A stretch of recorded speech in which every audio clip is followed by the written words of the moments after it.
Think you're getting a good deal on your next flight? Think again. Right now, millions of travelers are making the same booking mistakes, and it's costing them hundreds, sometimes thousands of dollars per trip. And the worst part? Airlines and booking sites are counting on you to keep making these errors. Today, we're exposing 8 critical booking mistakes that are draining your wallet.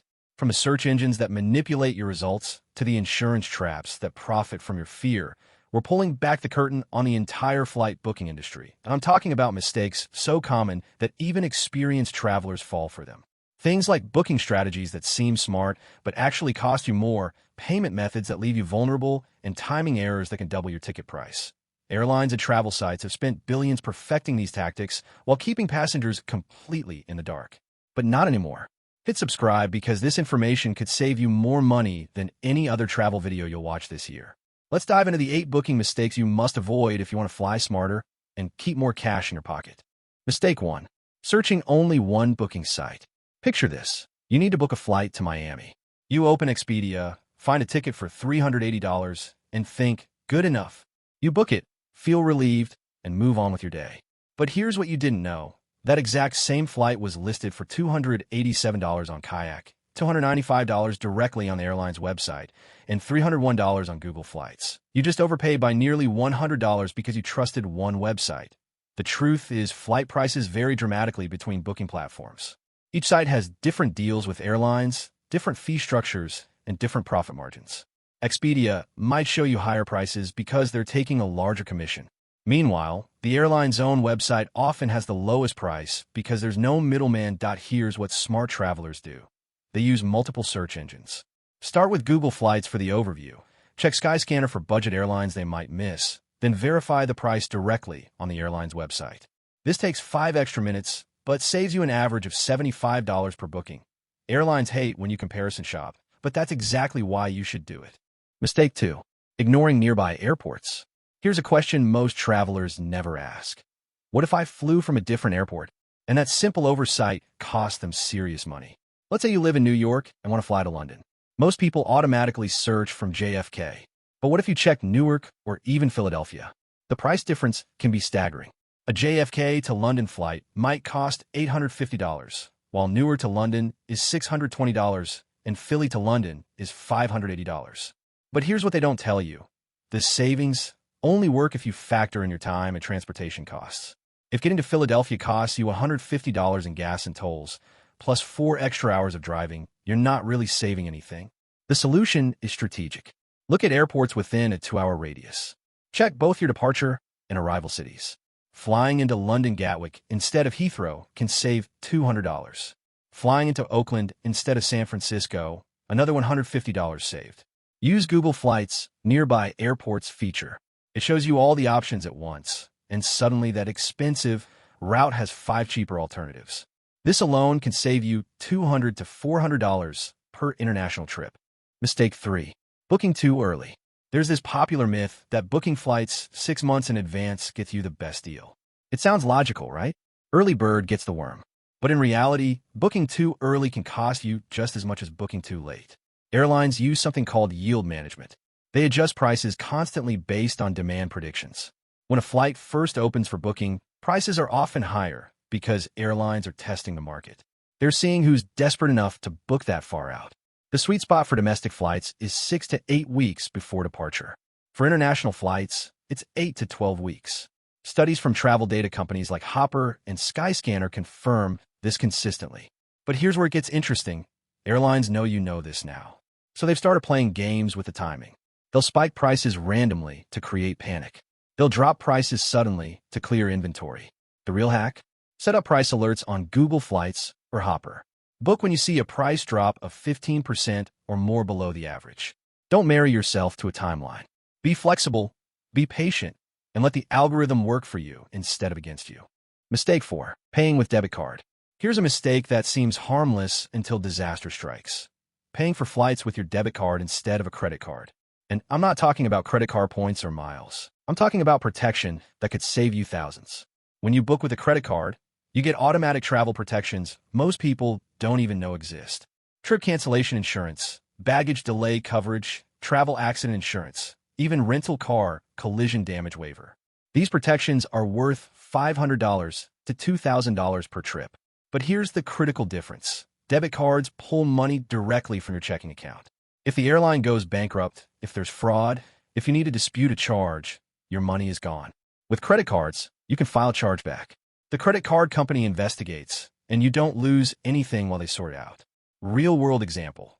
When airlines were canceling thousands of flights during the pandemic, credit card users got refunds within weeks through chargebacks.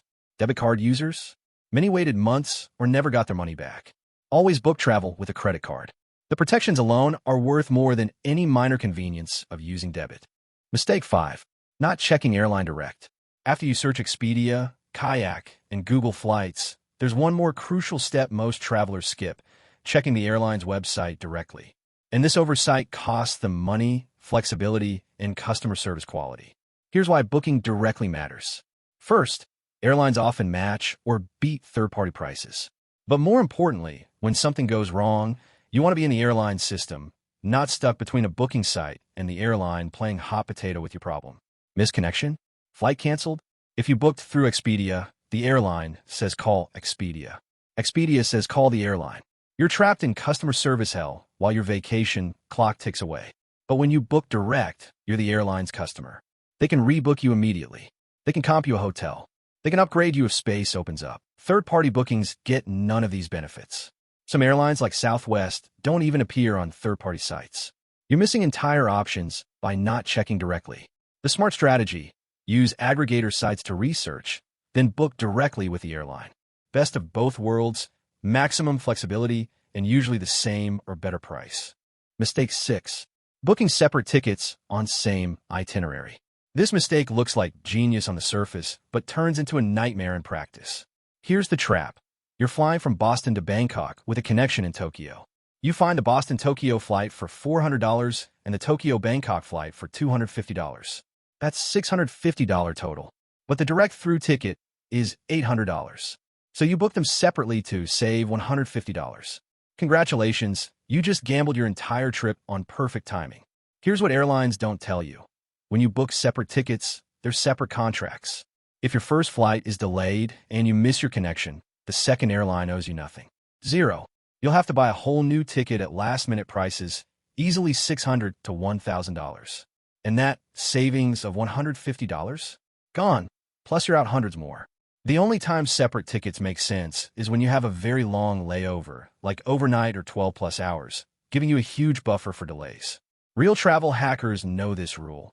Never book separate tickets unless you can afford to lose one of them. The $150 savings isn't worth the $1,000 risk. If you want cheap flights, find actual cheap routes, not risky booking combinations that look cheap until they aren't. Mistake 7. Ignoring flexible dates search. Most travelers search for flights like this: New York to Paris, July 15th to July 22nd. They see the prices, pick one, book it, and never realize they overpaid by $200 because they didn't check July 14th or July 23rd. Airlines change prices based on demand for specific dates. A Tuesday flight might be $400, while a Wednesday flight is $250. Same destination, same airline, same route, just one day different. But here's the secret. Every major booking site has a flexible dates or calendar view feature that shows you prices across multiple days. Google Flights has an incredible calendar that color codes cheap versus expensive days. Kayak's flexible dates tool shows you the entire month at a glance. The strategy is simple. If your schedule allows even 2 days of flexibility, search with the calendar view first. See which days are cheapest, then adjust your plans accordingly. I've personally saved $180 on a Miami flight by leaving on Thursday instead of Friday. Same trip, same hotel, just shifted by 24 hours. This is perhaps the easiest money-saving hack that requires zero effort beyond clicking one button. Mistake 8. Auto-selecting travel insurance. Here's the final mistake, and it's costing travelers billions. Blindly clicking yes to travel insurance during checkout. That little checkbox that's pre-selected, it's a profit machine for booking sites. Travel insurance through booking sites costs $40 to $150 per trip. Sounds reasonable until you realize your credit card already provides most of this coverage for free. Cards like Chase Sapphire, Capital One Venture, even many no-fee cards include trip cancellation, baggage delay, and travel accident insurance automatically. But here's the real kicker. Third-party travel insurance through booking sites is often worse coverage than what your credit card provides. They have more exclusions, higher deductibles, and slower claim processes. When does travel insurance make sense? If you're elderly, have pre-existing medical conditions, or booking a $10,000 plus trip. In those cases, buy comprehensive insurance from a dedicated provider like Allianz or World Nomads, not from the booking site. For most travelers, the $80 insurance fee is pure waste. Check your credit card benefits first. You'll find you're already covered for the most common travel problems. That's $80 saved instantly, just by unchecking a box. There you have it, 8 booking mistakes that are costing travelers hundreds of dollars every single time they fly. And the crazy part? Airlines and booking sites have spent decades perfecting these tactics, designing systems that make it easy to overpay and hard to find the real deals. From searching multiple sites to booking directly with airlines, from flexible date searches to skipping unnecessary insurance, these strategies aren't complicated. They just require you to slow down, think strategically, and refuse to let booking platforms manipulate you into bad decisions. The average traveler makes at least 4 of these mistakes per booking. At $100 to $300 per mistake, that's $400 to $1,200 wasted on every trip. Multiply that by 2 vacations per year, and you're looking at thousands of dollars lost annually. Which mistake have you been making? Drop it in the comments below. And if this saved you money, share it with anyone who flies, because the travel industry profits when passengers don't know these secrets. Remember, smarter booking means more money for experiences, not overpriced tickets. Subscribe for more flight intel that keeps cash in your pocket where it belongs.